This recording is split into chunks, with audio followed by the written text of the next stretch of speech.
Jesus tells Thomas, the kingdom is inside of you.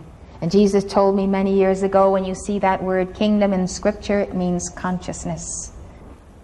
The consciousness of God is inside of you, and it is outside of you. When you come to know yourselves, then you will be known. When you come to know that God is in you, and you realize that God, you will be known for that light. And you will realize that you are the sons of the living Father. You are now the sons of the living Father. You don't have to get somewhere from here to be that son. That is your native identity. And the Apostle Paul was a Gnostic.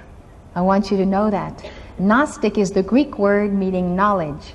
These are the early Christians that sought self-knowledge, self-realization. And Paul spoke of us as being inheritors of the same universal Christ. He said, you are joint heirs with Christ. Joint heirs of that light. It is your inheritance.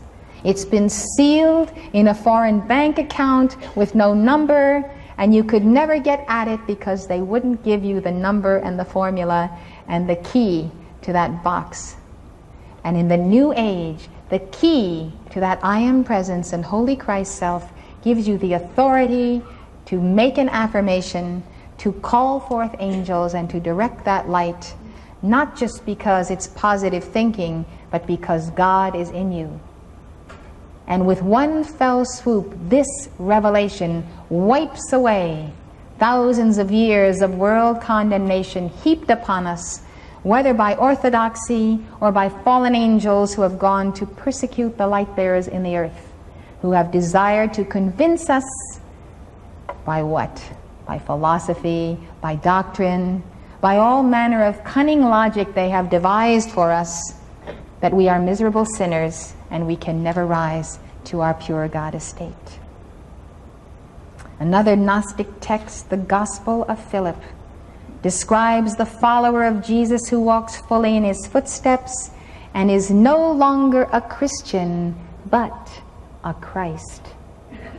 That is the reason you follow the Master. What does Christ mean? It is also from a Greek word, Christos, meaning anointed one. A Christ is one who is anointed with the light of his I am presence and that universal Son of God. And Jesus promised this, and it's in the book of John. He said, those who will love me and obey me and keep my commandments, the Father and the Son will take up their abode in him. So this lower body in the chart is a vessel. That's what the quest of the Holy Grail is about. The knights would go forth and defend the people against their oppressors. They would slay dragons and defy witches and absolutely come home champions against every nefarious force. That was the self-emptying of the subconscious of the not-self, the quest. And when it is self-emptied, and when we challenge the forces externally on behalf of others, then we are ready as a vessel to receive that great light. We become the Holy Grail by this process. This one who is no longer a Christian but a Christ. Of him, Jesus tells Philip, you saw something of that place and you became those things. You saw the Spirit, you became Spirit.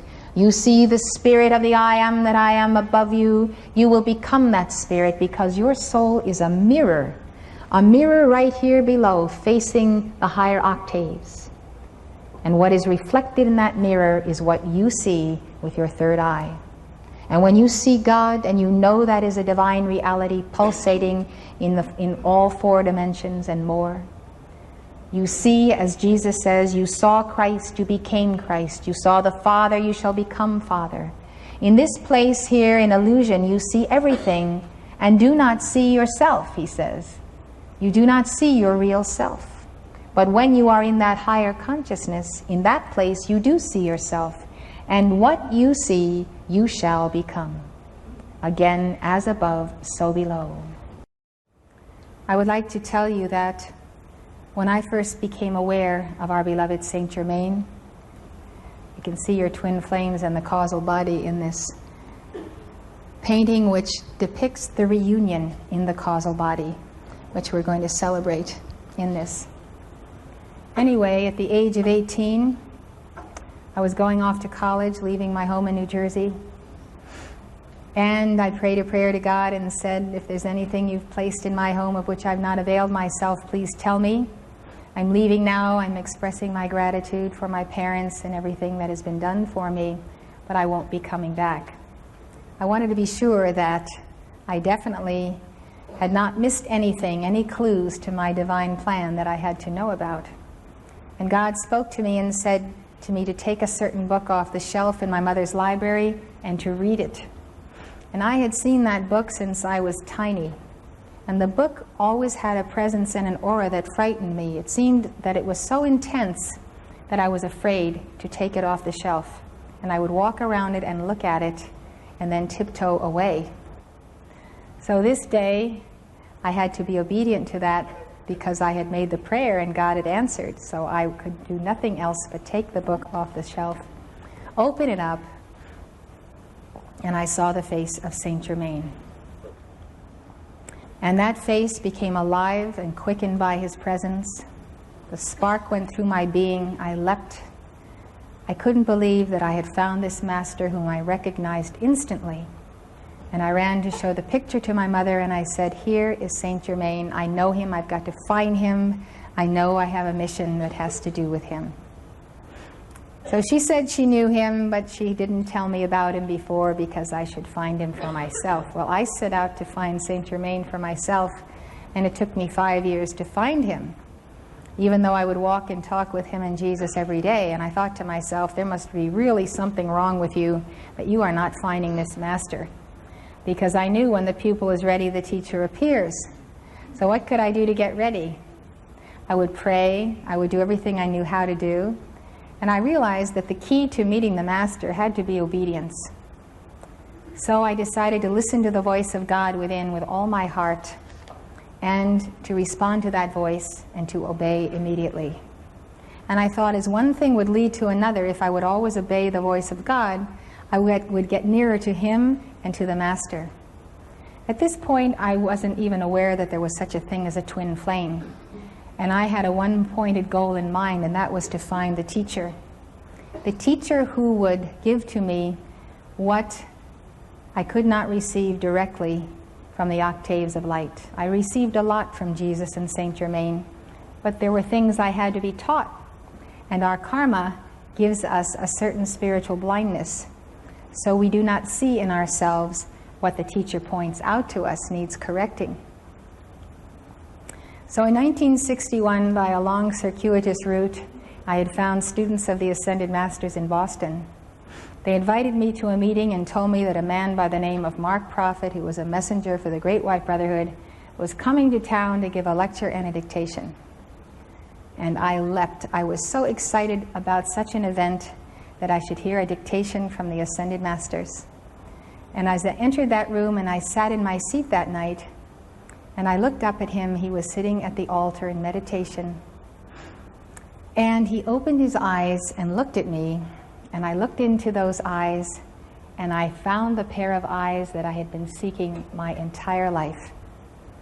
Those eyes spoke to my soul, and I knew that I had found my teacher, and the one that was going to quicken in me the divine memory, what I had to do in this life, how I was going to do it, the teaching I needed to know, and the self-mastery of my being. Before the service started, I then closed my eyes, and he took me in meditation to the higher octaves, and I saw the whole world filled with daisies in the field. And these daisies were the faces of souls, souls who had forgotten where they had come from, who were of God but needed to be quickened.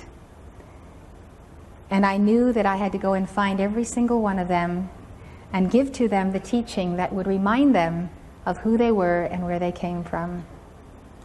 So I knew I had to be a student before I could be a teacher. And so, not long after that, Morya appeared to me in a park in Boston, stood before me in his intense reality of the sternness and fiery presence of the Ascended Master, and he simply looked at me and said, "I have need of a feminine messenger. Go to Washington, and I will train you through Mark Prophet." And with that, he transferred to me a fiery coil of light and was gone. So my path and course were set. But that night that I met Mark Prophet, he delivered a dictation from Archangel Michael, which liberated me and cut me free. I knew to fulfill my divine plan, and I felt the light and the empowerment of it. The next thing that happened is that some time later, Mark informed me that we were twin flames. And it was almost an oddity to me that here I have found my teacher, and now he is telling me he is my twin flame. And so I thought, the cosmos is going to have to give me truth, the proof of this information. So I called to Morya and I said, I would like to have proof and evidence of this which I am being told. And so I made that call and I went about my business. And by one day, I looked into the mirror as I was getting ready to go to school. And into that mirror, I saw the face not of myself, but of the Holy Christ self of Mark Prophet, himself in that exalted image. And it was such a shocking experience because I saw my own inner Christ self, and I saw that he was the mirror image of it. And this affected me profoundly to the core of my being. I had the inner proof that we were actually one at the highest levels of our being. So what happened is that I went to be trained as a messenger. Mark told me he would not be on earth very long, but he was here to do that very thing, to train me so that the mantle of prophecy could be passed and the teachings would go on. He stayed with me longer than he said he would. He stayed for 12 years. We were married and we had 4 children. And suddenly in 1973, he took his leave of this world. He passed on suddenly. And a number of days later, I saw at inner levels his reunion with his I Am Presence and his ascension. So I am one of you here whose twin flame is ascended. And I can tell you that the most influential person in many lifetimes, probably since I knew Jesus Christ, was Mark Prophet. He was the most spiritual man I have ever known in this life. He was profoundly and deeply one with God, had a profound compassion, and knew the mysteries as they were part of him. He was a wonderful teacher, and he truly knew how to tutor and refine my soul to give me the disciplines and the initiations that came from the Masters. So after his thorough training and Morya's thorough training, Saint Germain received me, and I knelt before him, and he placed upon me the mantle of messenger of the Great White Brotherhood. The preceding lecture was given by Elizabeth Clare Prophet, world-renowned author and spiritual teacher. The Summit Lighthouse is an international spiritual organization dedicated to universal enlightenment. Founded in 1958, the Summit Lighthouse has been a beacon of truth to thousands worldwide and a leader in New Thought spirituality. The preceding program has been brought to you by the Summit Lighthouse. For more information, call 1-800-245-5445 or visit our website at www.tsl.org. Outside the USA, call 406-848-9500 or write to the Summit Lighthouse, 63 Summit Way, Gardner, Montana, 59030, USA.